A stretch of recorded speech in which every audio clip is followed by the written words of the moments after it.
Beautiful. Good morning, everyone. And action. Welcome to Morning Minutes with myself, Michael Burgio, and the infamous Mr. Mark Novak. This morning, we're going to be talking about Sydney CBD, and I think this applies to most CBDs in the country and around the world. Will they be half empty after COVID-19? Mark, what do we mean by that? Are we talking about people afraid to get out and go out of their homes? Or are you talking about it's a question on everyone's lips for sure. And we're definitely not putting a cloud over our lovely city of Sydney. But I think a lot of people now think how essential is going into the office CBD of Sydney? How essential is it to jump on that bus? How essential is it to jump on that train? How essential is it to drive into the city, to be there for 40 hours a week?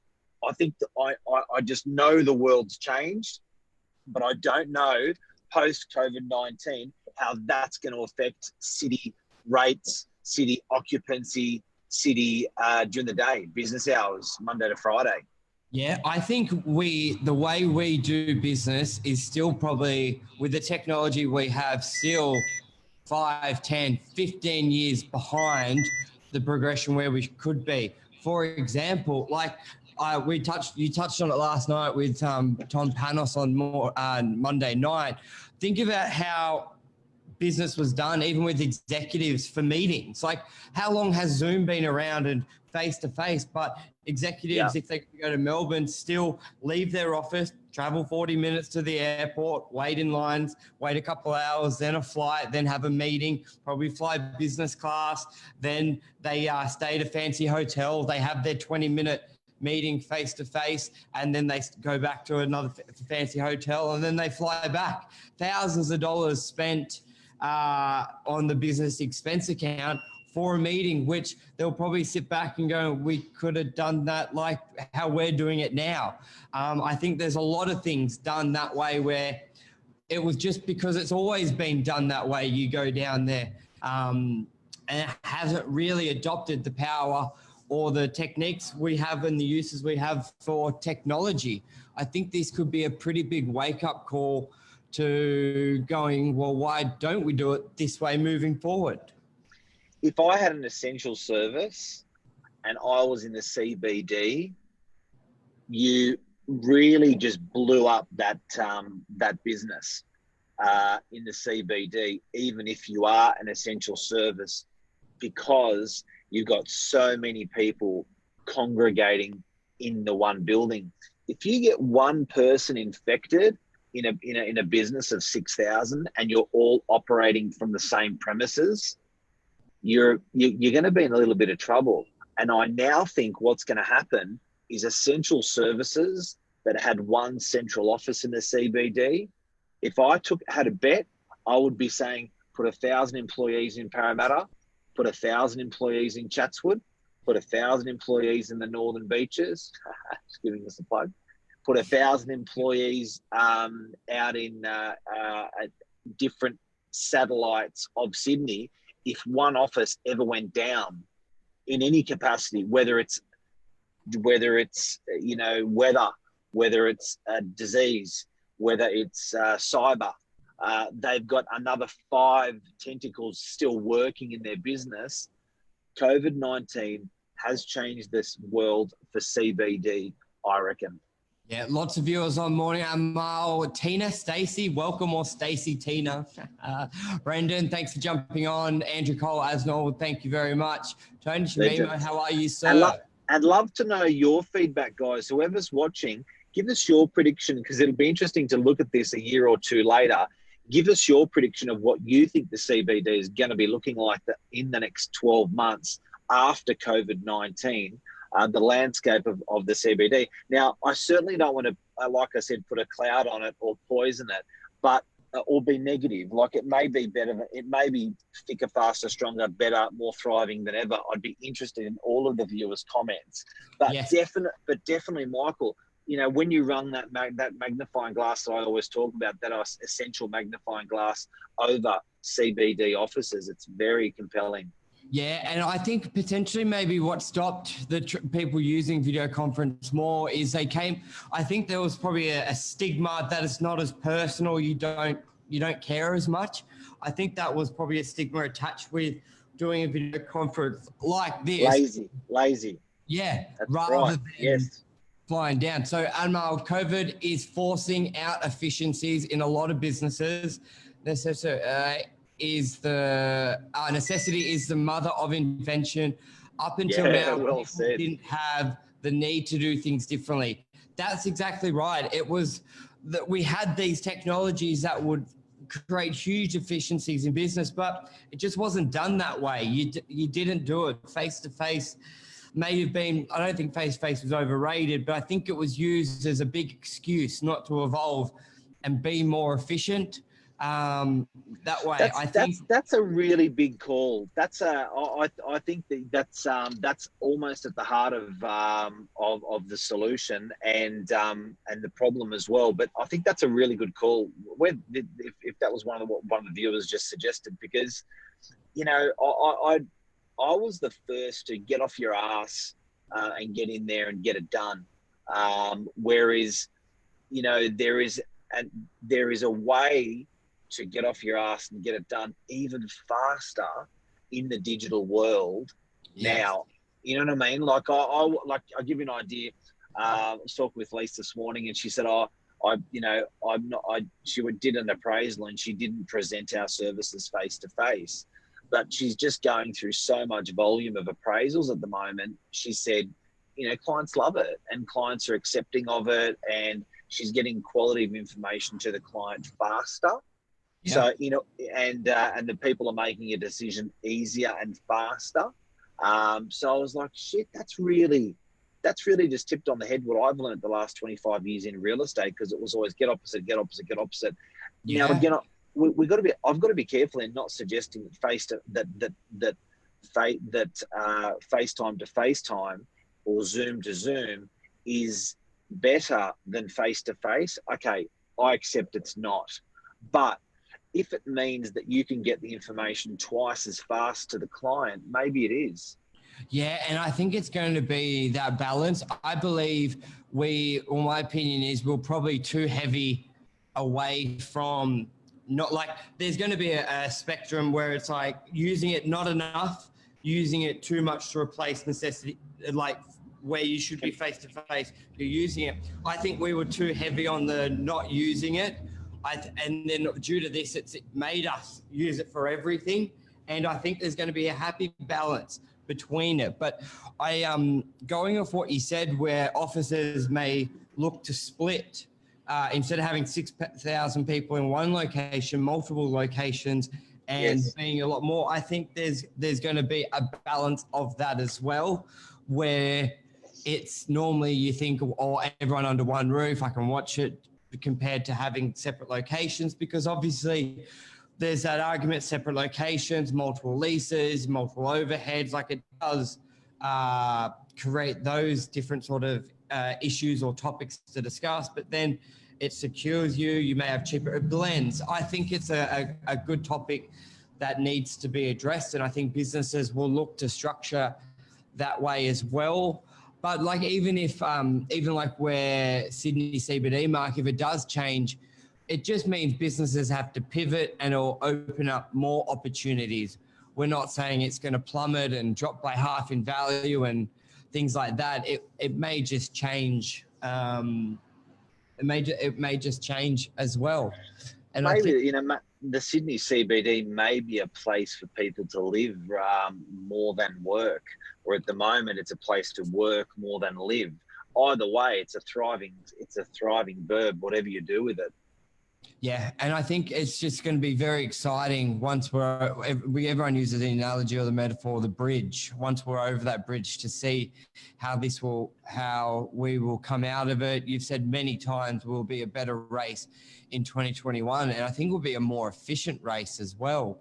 I think this has given us the push to use technology a lot more in businesses that had been resistant to use technology. Even if we look at the microscope of real estate, like we've been fortunate that that you implemented like virtual tours and inspections 2 years ago, but there was still, I reckon, half, if not 80% of officers and agents not using the technology that a lot of being forced to use now, which were available 2-3 years ago, but people just, they didn't want to adapt. Rosie Sullivan, thanks for joining, jumping on.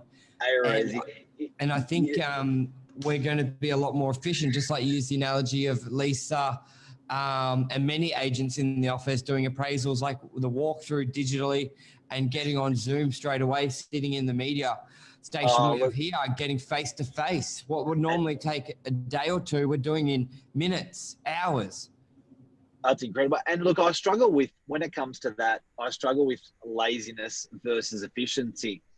And I guess you could say it's in the eye of the beholder, and it's one of the same things, efficiency and laziness. So efficiency is making it easier for a lazy person to do something, but it really is in the eye of the beholder. So it's one of the same things. So I've always put stuff off saying, nah, that's just the lazy way of doing it.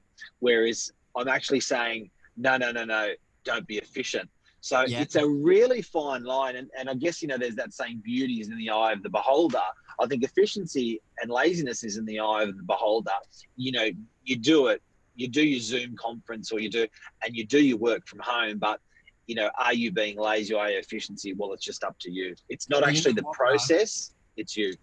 Yes. And also by that efficiency will then enable you to potentially do further follow-up to impress them. You do your presentation, and the hour you save in going there, you've organized a few emails to follow up. You've organized flowers as a thank you. You've organized like a lot of different processes that you normally wouldn't do because you've just saved this time. So you may arm wrestle with yourself going, is that laziness or efficiency? But then you just do all these plus ones that you may not have done due to time, which then just are those plus ones. But I think you said it perfectly. That balance, laziness v efficiency, and COVID-19 has forced us to be more efficient. And again, dwelling on the topic and what we're talking about today, if anyone's just tuned in, is what's the city CBD going to look like in COVID-19? And I think very, very, very interesting topic, because a lot of people have realised that their biggest exposure is their city lease in their office, and they've realised that their employees are happy to work from home and happy to generate the same output they did at the office at home. I couldn't agree more. I'm hearing from a lot of people where they're almost saying, I'm doing more work from home because there's no time. There's no, like, you're in that routine. You wake up, you shower, you get on the bus, and then you start when you get in the office. And that's an hour or two travel and time frame. It's at least 20% of the day to most Australians. Yeah, 20%. Now, a lot of people are working that 20%. If anything, I'm hearing a lot of people, they're going, there's no start, there's no end. I'm just working. I wake up and I work and I continue working, and then I fall asleep. There's no that's the bus home. There's no trick. So I think done correctly, it could be more efficient. 20% in travel. What for? So you can watch your staff or use your computer. I think this will change the game for a lot of businesses. Yeah, look, I think in support of CBD and doing that, there is, we do need a community. We do need a sense of belonging, and we do need each other. So the whole CBD office thing, I think, has a strong heartbeat. I am on the same tone of what we're talking about today, that I don't think that heartbeat is going to be as strong because of that. But I genuinely think that, people still want to have that sense of belonging in community and business, and they still want to go in and eyeball each other. But even if it's like a big co-working space, everyone goes there, everyone works, you're in different areas, but it's just like a big co-working space. Well, even if you're doing half of the time, it just means that you only need half of the building. So I think Yeah. some people have realized lately that they can run A teams and B teams, and they can actually share that same environment. So the A team can be there Monday, Wednesday, Friday, and the B team can be there, Tuesday, Thursday, and they can actually have half of the office still Yeah. maintain that. They can maintain that culture. They can maintain that sense of belonging. They know who Jimmy is. They know who Michael is. They know who Mary is because they see them twice a week, not 5 times a week. Do you know what I That's mean? an So, amazing concept, the AB, because I know a lot of businesses have done this for the virus in case someone gets yes, infected. So just to go through A and B, where that is come in, a lot of businesses, say you've got 100 staff. Now, if 100 staff are working every day under one roof and one person gets affected, that will contaminate your whole workforce, 100 people. So what a lot of companies have done is they've created an A and B or A, B, and C, which will split that into, say, 50 staff and 50 staff, 50 in the office at one time, 50 working remotely. That means if one gets infected in team A, they've obviously all got to work from home, but you've still got B team that can work from the office. And I think that shift is going to really resonate after going, well, if we run it that way, then that opens us up to maybe have a couple offices, and exactly what you said, have half the amount of office space, which is half the amount of overhead yeah. rent. And this COVID-19 thing is a sinister virus, but it's not the most sinister that we've seen in the history of the world. And you could imagine if we had something much more sinister than COVID-19, having this set up correctly for an essential service. What is an essential service? Well, guess what? Telstra is an essential service, because if Telstra was under threat, we would have a lot of communications issues for medical, and for education and for transport. All of our street lights are all wired into are all networked. So traffic lights. So I think that there is definitely that push that we've probably got our bum hanging out a little bit, with everyone going into the city like they used to, and in some nation, my takeaways from today, I look forward to your takeaways. My takeaways are that 100% in 2021, the Sydney CBD will not be as the offices will not be they were in 2019, and there will be a portion of our workforce that will be continuing to operate how they are now, and I reckon that's a fact. You know what a big point is as well, Mark? For the businesses out there who are not an essential service, it's a bit of a wake-up call. You're not an essential service, and if you can't operate, you need to have a second and third income stream. Has it not been more relevant? It's always been told, it's always been said you need multiple income streams, but a lot of people still stick with just doing the one income stream. If it now, so more than ever, it's just reiterated, you're going to need multiple income streams to survive as a business. Yeah, look, I think that, and the essentials essentials is a brand new word today than pre-COVID-19, right? I use it millions of times a day now, but I post COVID-19, I think the non-essential services are still going to rock and roll, but I think that we will skewer towards well, you know what? Lisa said to me, we'll chat, because we was chatting. We talk a lot, my wife and I. It's a problem.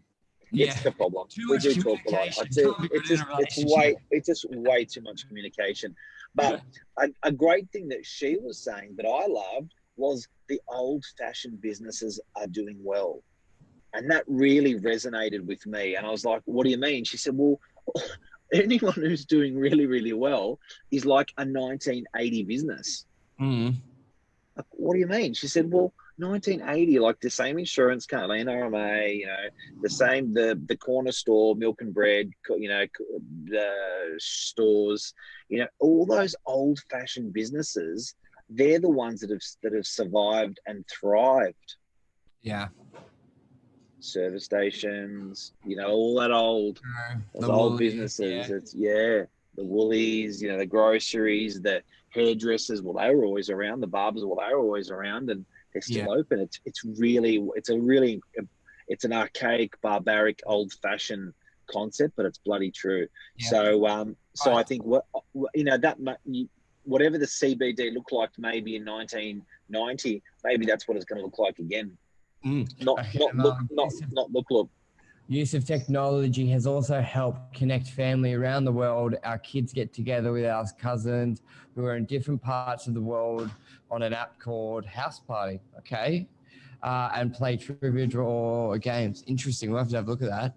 These my kids are on House Party. They bloody love it. What is it? Just like a virtual group chat sort of thing, or? Oh, you're too old, mate. I'm too old. Okay. Yeah, you can't. You're too old for this. Yeah. You can support it, but you can't be part of it. I'm sorry, you're too old. Okay. And what are you part of? Is it like a grandpa version? Is that why you're on it? For the elderly? Yeah. I do Google. I do Google www. Okay, so takeouts here are post COVID-19. I think we believe there's going to be a lot of shifts in how business operate.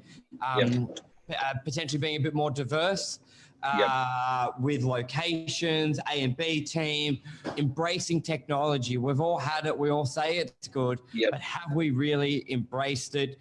And I think that stigma of efficiency, being lazy is out the window. I think that's going to be the big push and the big takeout. You're not being lazy, it's being efficient, and being efficient will open up more doors and more avenues down the track. That's it. Beautiful. That's a wrap. Thank you for everyone watching and comments. It will be podcasted and we will be live again tomorrow morning. I think we had like 25,000 podcast listens as well. So it's if you haven't not on our podcast, have a listen. It does very, very well, and I think it's easy for people just to cruise around with it going on in their head while they're doing work. Beautiful. Look after that. I haven't checked the numbers for a while, but yeah, let's have a look because that's been up and running now for a few months. Yep, I think it's 6 months now we're sitting at. Beautiful. Love you, everyone. Love you. Bye. Bye.